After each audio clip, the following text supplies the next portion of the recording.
Hello dear students, मैं Savita Sharma new Catholic mission school से और आज हम हमारी हिंदी की पाठ्य पुस्तक वसंत भाग 3 का चैप्टर नंबर 3 पढ़ने जा रहे हैं। चैप्टर नंबर 3 का शीर्षक है बस की यात्रा। जैसे कि शीर्षक के नाम से ही हमें समझ में आ रहा है कि किसके बारे में बात की गई होगी। ये इस चैप्टर के अंदर बात की गई होगी किसी यात्रा के बारे में, जो किसके द्वारा की गई है, बस के द्वारा की गई है। इस चैप्टर के रचयिता लेखक जो हैं वो है हरिशंकर परसाई जी। यह चैप्टर अपने आप में एक संस्मरण है। संस्मरण हम किसे कहेंगे? संस्मरण वो होता है जो हमारे अपने जीवन में कोई घटना जो है वो घटित हुई है, हम उसी के बारे में बात कर रहे हैं।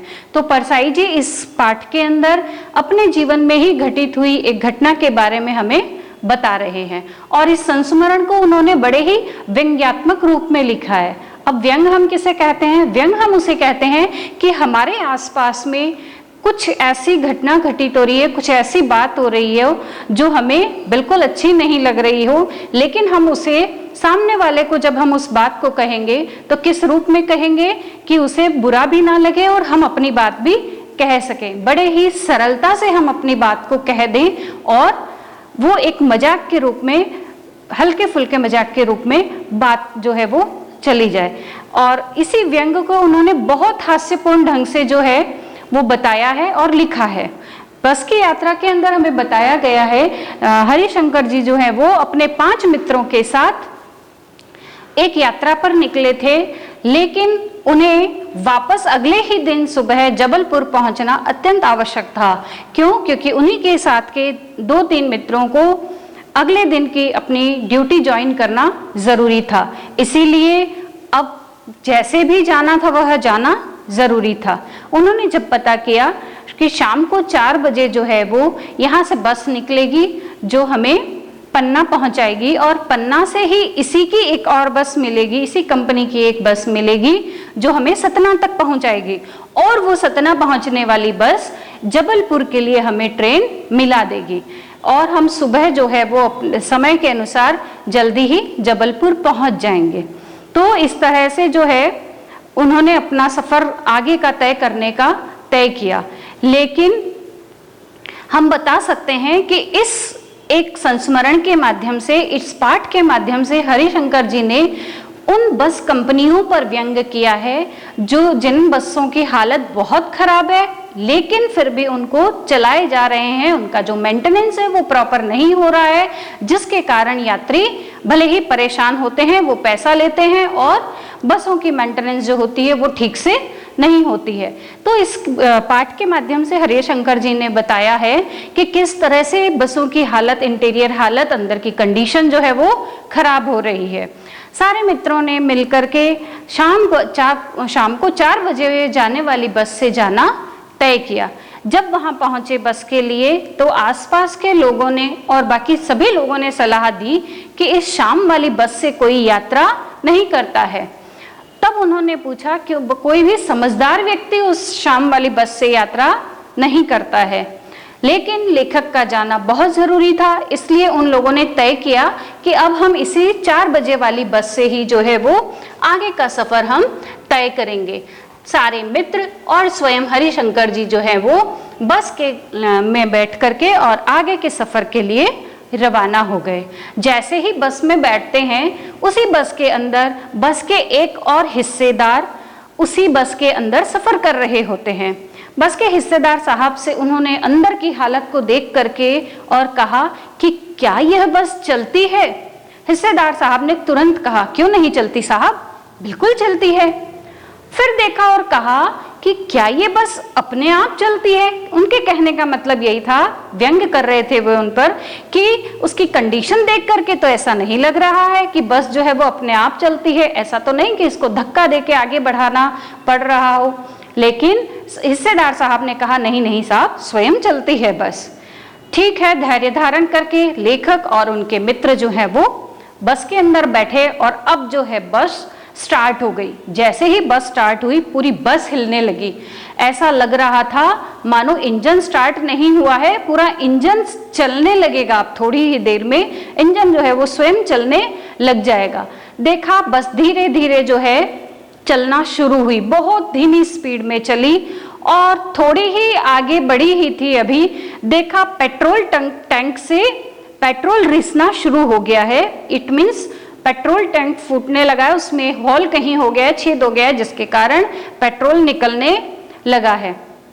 अब हिस्सेदार साहब ने क्या किया, धीरे धीरे पेट्रोल रिस के खत्म हो जाता है। हिस्सेदार साहब ने स्वयं ने बाल्टी को पकड़ा और पेट्रोल उसमें डाला और नली से उसके अंदर डाल रहे थे। देख करके सब लेखक को और उनके मित्रों को बड़ी ही हंसी आ रही थी कि इस तरह से बस हमें कब पहुंचाएगी, लेकिन दूसरा कोई उपाय नहीं था। इसीलिए बड़े अपना मन को जो है समझा करके वो बैठे रहे, आगे बढ़े। अब जो है धीरे धीरे बस आगे बढ़ने लगी।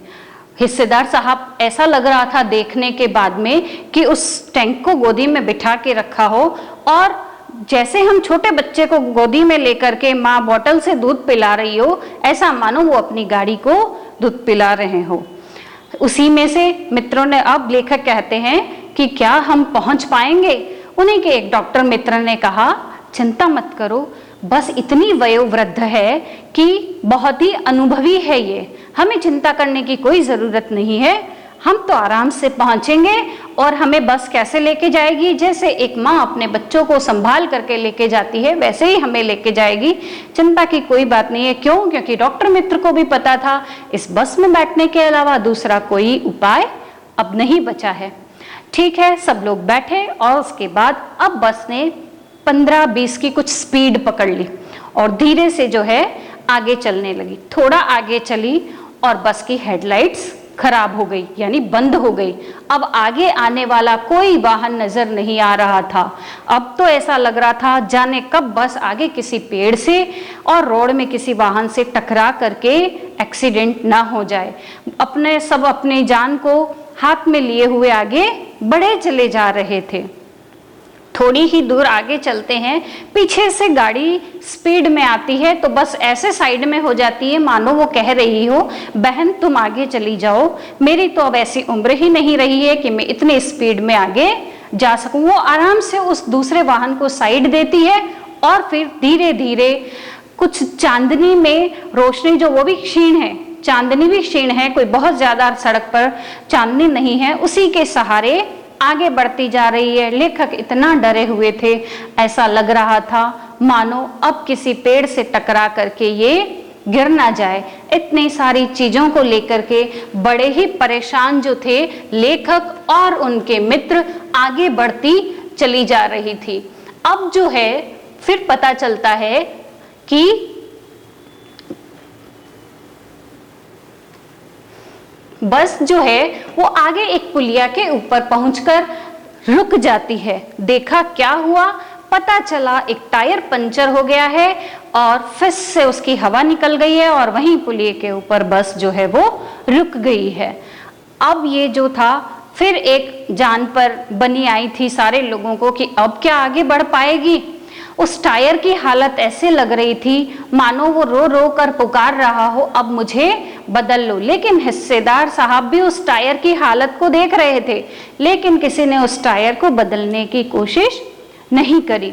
देखा जैसे तैसे जो है बड़ी मशक्कत के बाद फिर दूसरा ही कुछ ऐसा घिसा हुआ ही टायर जो है वापस बस में जैसे तैसे लगाया गया और उसको फिर और आगे बढ़ाया गया। जैसे ही जो है टायर से फिर आगे कुछ और गाड़ी बढ़ती है और अब ऐसा लगने लगा था लेखक और उनके मित्र जो हैं वो हिस्सेदार साहब की तरफ बड़ी ही श्रद्धा से देख रहे थे इस बार कि बड़ी दयनीय स्थिति है इनकी। वास्तव में ये बस का मेंटेनेंस जो है वो ठीक से नहीं कर पा रहे हैं।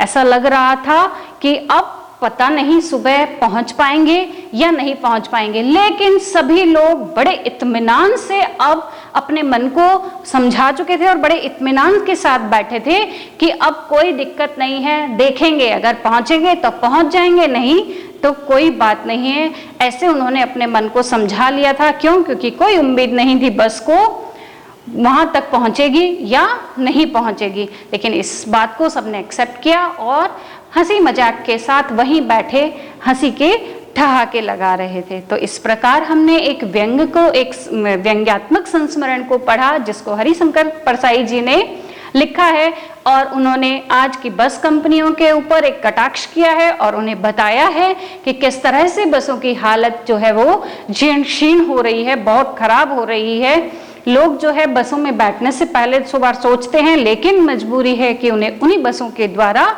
यात्रा करना आवश्यक है। आप लोग इस पाठ की रीडिंग करिए और आगे अभ्यास प्रश्नों को करने का प्रयास कीजिए, और उसी के माध्यम से आप पाठ को समझ पाएंगे, और इसी के आधार पर आप भी अपनी जीवन में कोई एक घटित खट्टी मीठी कोई घटना ऐसी हो जो आपको याद रहती है हमेशा कि हमने इस यात्रा को कैसे पूरा किया था, उस पर एक लेख तैयार कीजिए और प्रिपेयर कीजिए, और अभ्यास प्रश्नों को समझकर उन्हें करने का प्रयास कीजिए। फिर मिलेंगे अगले वीडियो में, तब तक के लिए धन्यवाद।